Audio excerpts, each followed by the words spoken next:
اب اس کے برعکس جو چیز سامنے آتی ہے، جدید سائنسی معلومات جو ہوئی ہیں، ابھی آپ نے حال ہی میں شاید کل یا پرسوں اخبار میں تھا کہ اب جو فزسسٹ ہیں جو اس وقت دنیا میں ریسرچ کر رہے ہیں، وہ ریسرچ ہو رہی ہے وہ پارٹیکلز پر، لائٹ پارٹیکلز جو شروع میں بالکل وجود میں آئے، بہت ہی چھوٹے، جن کا کوئی تصور آپ نہیں کر سکتے ان کے چھوٹے ہونے کے اعتبار سے۔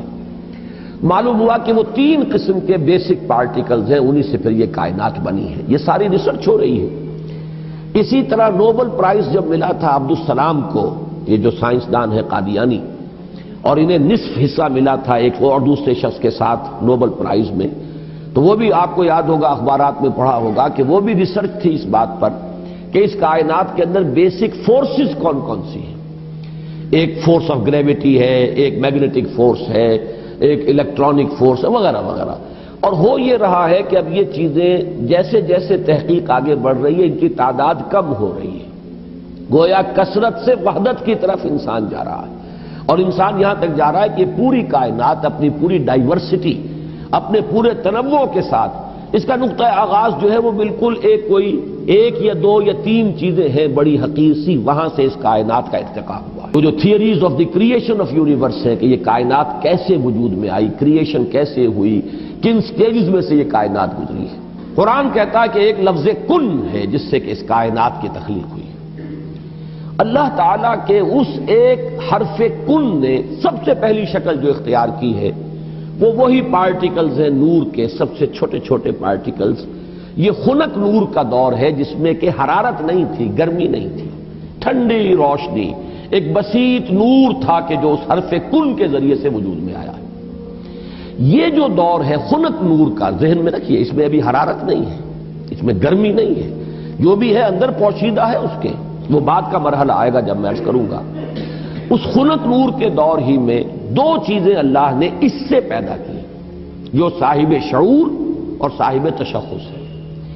ایک ارواح انسانیہ، وہ بھی نورانی ہے، اس نور سے بنی۔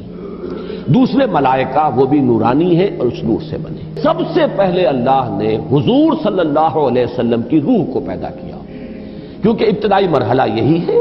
یہ خلق نور کا دور ہے، جبکہ ابھی نہ کوئی ناری کرے تھے، نہ کہیں کسی طرح کی خاک وغیرہ کا کوئی مسئلہ تھا۔ اس کائنات میں اللہ تعالیٰ کے حرف کن نے ایک خنک روشنی کی شکل اختیار کی تھی، اس سے پیدا کی گئی ارواح انسانیہ، انہی میں ایک روح محمدی ہے صلی اللہ علیہ وسلم۔ تو اگر سب سے پہلے اللہ نے اسی کو بنایا ہو تو اس میں کوئی حرج واقع نہیں ہوتا، وہ بھی مخلوق ہے، وہ بھی اللہ کے بنانے سے وجود میں آئی ہے، صرف ایک تقدم زمانی اسے حاصل ہے کہ سب سے پہلے اللہ نے نبی اکرم صلی اللہ علیہ وسلم کی اس روح مبارک کو اس نور سے پیدا کیا، لیکن اسی نور سے تمام انسانوں کی ارواح پیدا کی گئی، اور انہی سے وہ عہد لیا گیا تھا لست بربکم قالوا بلی، اور اسی نور سے ملائکہ پیدا کیے گئے ہیں۔ خنک نور میں بڑے بڑے ایکسپلوژنز ہوئے ہیں اور ناری کرے وجود میں آئے۔ یہ ذہن میں رکھیے کہ ایک شے ہے، اس کے اندر کوئی حرارت مخفی ہے، ظاہر نہیں ہو رہی۔ ایٹمز ہیں، ایٹمز کے اندر بہت بڑی انرجی ہے، ظاہر نہیں ہو رہی۔ اس خنک نور کے اندر بھی وہ انرجی موجود تھی، لیکن انسولیٹڈ تھی، اس کا ظہور نہیں تھا۔ لیکن جب ایکسپلوژنز ہوئے ہیں تو پھر یہ کہ بڑے بڑے ناری کرے وجود میں آئے۔ یہی ناری کرے ہیں جن کو ہم سورج کہتے ہیں، بہت بڑا ناری کرہ ہے سورج، اس کے اندر کمبسشن کا عمل چل رہا ہے، عمل احراق ہے، اس کی حرارت کا ہم تصور نہیں کر سکتے۔ بڑے اور نہ معلوم کتنے سورج ہیں اس کائنات میں، یہ نہ سمجھیے کہ ایک ہی سورج ہے۔ یہ ایک سورج کے گرد ہمارا جو یہ ہے ایک سولر سسٹم ہے، کنبہ ہے اس کا، کہ اس کے گرد جو ہے یہ سیارے چکر لگا رہے ہیں، کرے ہیں، اور نہ معلوم کتنے سورج ہیں۔ پھر ایک سورج ہے اور ایک ستارے ہیں، ان ستاروں کے گرد یہ سورج اپنے کنبوں کو لے کر چکر لگا رہے ہیں۔ بہرحال ہم یہاں پر جو ہے اصولاً جو بات سمجھنا چاہ رہے ہیں اس وقت وہ یہ ہے کہ یہ سیکنڈ سٹیج ہے، تنزل ہے یہ، کہ اب اس خنک نور میں جب ایکسپلوژنز ہوئے ہیں تو وہاں سے بڑے بڑے ناری کرے وجود میں آئے۔ یہ ایکسپلوژن کا میں جان بوجھ کر بول رہا ہوں، اس لیے کہ جدید سائنس میں، جدید فزکس میں ایک لفظ استعمال ہوتا ہے دی بگ بینگ تھیوری، اس کا نام ہی ہے دی بگ بینگ تھیوری، کہ ایسا معلوم ہوتا ہے کہ ایک وقت میں کوئی بہت بڑا دھماکہ ہوا جس سے کائنات وجود میں آئی۔ اب یہ دھماکہ جو ہے بگ بینگ تھیوری جو ہے، یا تو یہ ہے کہ اس کو تعبیر کیا جائے گا اس حرف کن سے، کن، وہ کن کیسا ہوگا جس نے اس پوری کائنات کو وجود بخشا ہے، اس کا ہم تصور نہیں کر سکتے۔ یہ ہم کہہ رہے ہیں کن، لیکن اللہ کا وہ کلام جب صادر ہوا ہو اور حکم ربی امر کن جو ہے اس کی کیا کیفیت ہوگی، تو یا تو بگ بینگ جو ہے یا تو اس سے تعبیر کیا جائے، اور یا یہ کہ جو یہ ایکسپلوژنز ہوئے ہیں اس خنک نور نے جو ناری کروں کی شکل اختیار کی ہے، تو یہ بگ بینگ ہے، یہ دھماکہ ہے۔ یہ دور ہے کہ جس میں اس آگ سے اللہ نے تیسری مخلوق پیدا کی۔ میں نے اب پہلے دو کر دیے نا، نور سے دو مخلوق، انسانی ارواح اور ملائکہ۔ دوسری سٹیج پر یہ تیسری مخلوق پیدا ہوئی ہے، جنات ہیں، یہ آگ سے بنائے گئے ہیں۔ قرآن بار بار کہتا ہے وَالْجَانَّ خَلَقْنَاهُ مِنْ قَبْلُ مِنْ نَارِ السَّمُومِ۔ قرآن مجید میں سورہ رحمان میں بھی ہے، اللہ تعالیٰ نے انسان کو پیدا کیا ہے مٹی سے، لیکن یہ کہ انسان کو بنایا ہے آگ کی لپٹ سے۔ بار بار آیا ہے یہ مضمون تو قرآن مجید میں، اور جنوں کا معاملہ جو ہے، اور یہ کہ سورہ ہجر میں فرمایا گیا وَالْجَانَّ خَلَقْنَاهُ مِنْ قَبْلُ، یہ پہلے پیدا ہوئے انسانوں سے۔ لہذا یہ دوسری سٹیج ہے جس میں کہ جنات کی تخلیق ہوئی ہے اس آگ کی لپٹ سے۔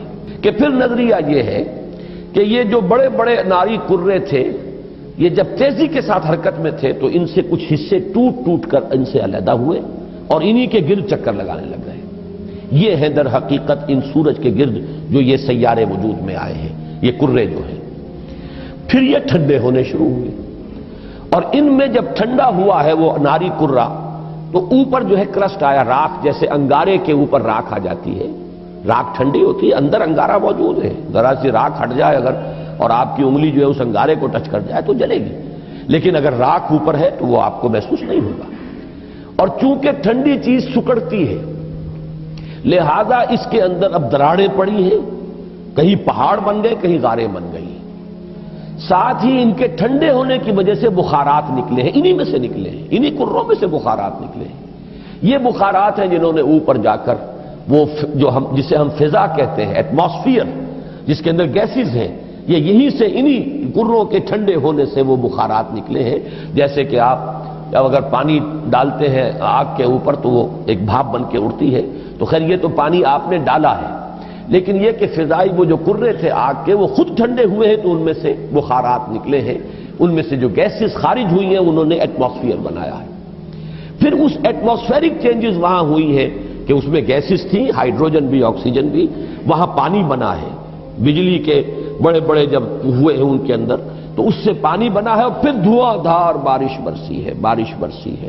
اب جو ہمارے ہاں یہ جو اعداد آتے ہیں، لاکھوں برس تک بارش ہی برستی رہی، نتیجہ یہ ہوا کہ جو جگہیں نشیبی تھی ان میں پانی بھر گیا، سمندر وجود میں آ گئے۔